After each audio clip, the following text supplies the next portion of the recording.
A sede do Club de Remo da Pobra acollía este mediodía a presentación da 41ª edición do Campeonato Galego de Bateis. A proba reunirá esta fin de semana a 120 embarcacións de toda Galicia, que competirán por clasificarse para o Nacional que se celebra este ano en Euskadi.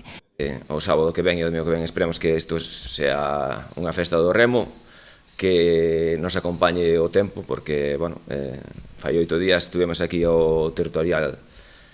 norte de Bateis e o tempo pues, nos lo puso bastante complicado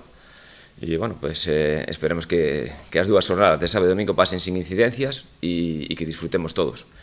E, bueno, solamente dicir que tamén vai ser clasificatorio para o Campeonato de España, que este ano é en Leguitano e no País Vasco. Debido ás condicións meteorolóxicas de fai 2 semanas, dende a Federación, tuvemos que tomar unhas medidas e isto vai favorecer que este campeonato galego sexa, que eu recorde, un dos que máis participacións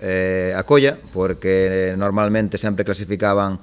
4 embarcacións en cada categoría de cada provincial e excepcionalmente esta tempada pois clasifican 5, non? O secretario xeral pro deporte, que asistiu tamén á presentación, destacou o labor do club organizador e as condicións idóneas do campo de regatas da Pobra para acoller esta competición. Teremos máis de 800 deportistas, non? Gustavo, me parece, un éxito rotundo, un sitio espectacular para poder facelo, unha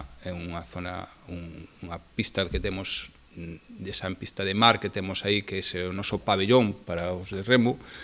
e vai a ser un éxito seguro, porque van a estar os millores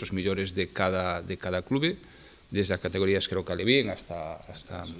absoluta. Tamén dende o Concello expresaron a súa satisfacción por poder ser sede dun evento deportivo de primeiro nivel, que non fai máis que ratificar o gran traballo do Club de Remo Pobrense. Eventos como este non só poñen en valor o deporte do remo, tan arraigado na nosa tradición mariñeira, senón que tamén sitúa ao noso municipio como un referente na organización de competicións deportivas de primeiro nivel.